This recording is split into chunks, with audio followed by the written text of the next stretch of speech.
Well, first off, I'd just like to say thanks to my sister Michelle for inviting me to come and speak to you all this evening. We decided having a recording might be better so we wouldn't have run into technical glitches. But she invited me to share kind of just a little bit about me and about my story. And I want to introduce myself that I grew up in the Farmington, New Mexico area. I went to high school at Piedra Vista. I was on the seminary council and did seminary and did all the things that I was supposed to growing up. I left from Farmington to my mission to the Philippines in 2001 and got home in 2003 when and that's kind of where my life made a turn that I really never expected. I had always wanted to go to college to BYU, Idaho. So after my mission, I applied there and was accepted and started going to school up in Rexburg, Idaho. On my off semesters from January to May, I would come to Provo to work doing roofing with my uncle. And I did that for 2.5 years where I would go to school and then come to Provo and work. When I went back to BYU, Idaho in May of 2005, so 16 years ago, I decided I wanted to take a PE basketball class, an early morning class, kind of just to get my day started. And that's kind of where my story has shifted from what I ever thought it would and what I ever thought would happen. As I got to class, towards the end of class, the coach wanted us to run a basketball drill called lines or suicides. And some of you may be familiar with what that drill is, but for those of you that aren't, it's a drill in basketball, a running conditioning drill where you start on the baseline and run to the free throw line and back to the baseline. And then you run to the half court and back to the baseline and so forth to the full court length and back. Well, it was the third day of class and I didn't know anybody, but me and another guy in the class started racing each other. And about from the half court line and back, we were kind of neck and neck on who was going to win. And on the full court length, about 8 feet from the wall, I got running too fast and I lost my balance and pretty much just did a head dive into the brick wall, breaking my neck in 2 places, injuring my spinal cord. Just to let you know, I did win the race. I beat the guy, and I guess this was my prize. Bleeding. So I broke my neck in two places, and it left me what's called a vent-dependent quadriplegic. So immediately after I hit the wall, because it injured my spinal cord, I stopped breathing.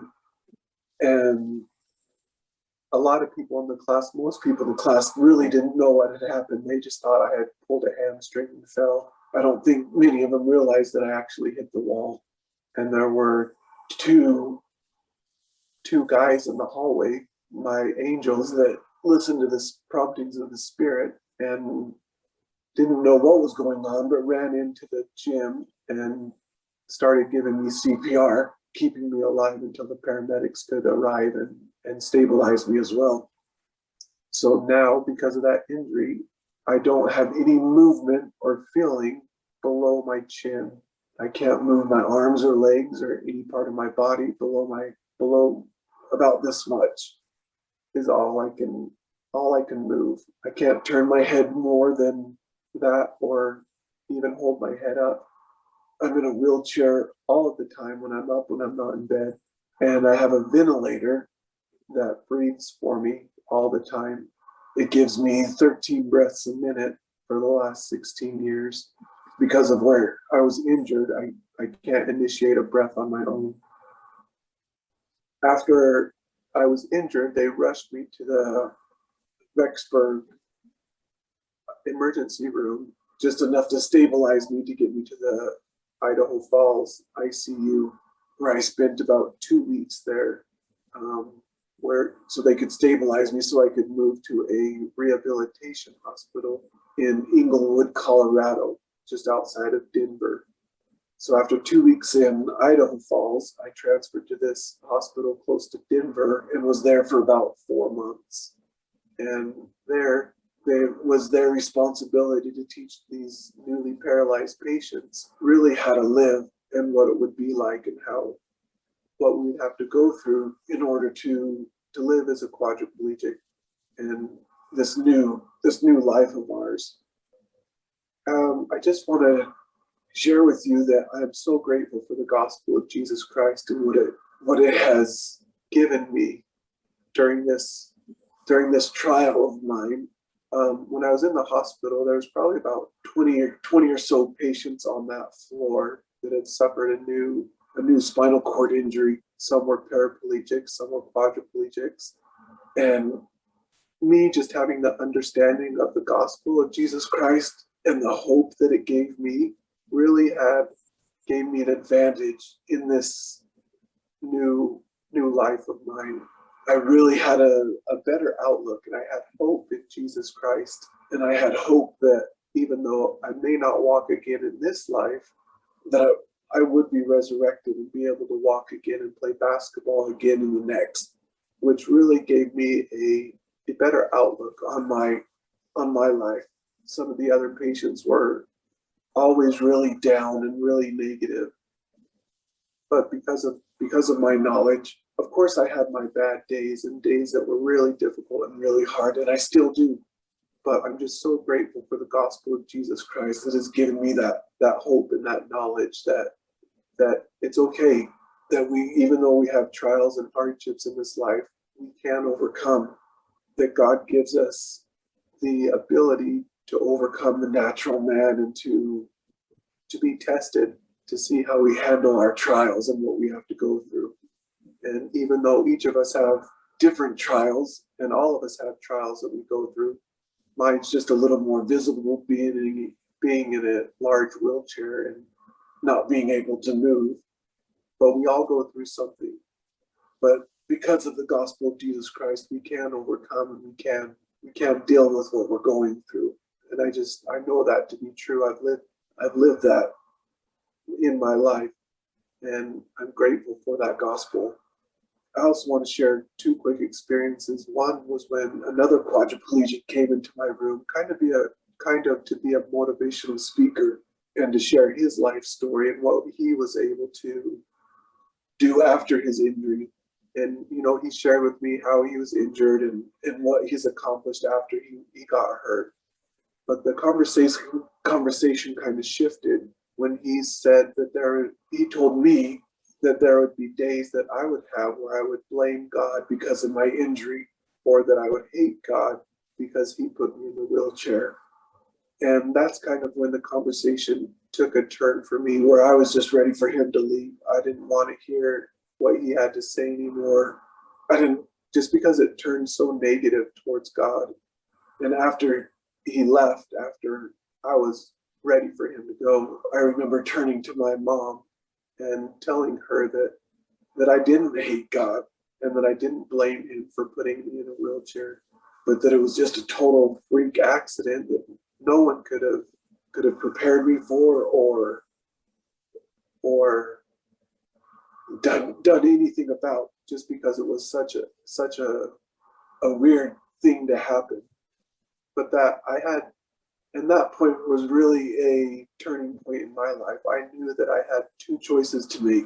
I could either have a negative attitude like this young man, or I could have a positive attitude and really make my own choices and not have that hatred or that negativity in my heart. And that has made, honestly, all the difference in my attitude for the last 16 years, that I'm okay with God. I'm good with God. I wouldn't say I'm grateful that I'm in a wheelchair, but I'm grateful that my relationship with God has only increased and been a positive influence on my life and strengthened me in my life, which I'm grateful for. And I just want to let you know, brothers and sisters, that you can do hard things. That's what this life is about, is to challenge us to become like Christ, to become like God. That's the whole purpose of this life. is to become. And if we can do that, and if we can look at our trials as something to help us to become more like Christ, it makes them a little more bearable. Even though they're hard, and even though we may not want to do them sometimes, it makes them a little more bearable. One challenge I did go through in the hospital is they were putting me to bed, and Michelle, this is kind of one of her stories that she gained strength from, I think. But they were putting me to bed one night, and I somehow shifted off the bed. I somehow shifted and was crooked on the bed. I was almost at a 45-degree angle. So I was not straight, and I was really uncomfortable. And for about 8 hours, I laid there, not being able to straighten myself, trying to get someone's attention, but unable to do so. And finally, about the morning nurse came in and was able to straighten me out and get me a little more comfortable. But I just remember that was a very long night. That night was probably one of the longest I've had in my whole life.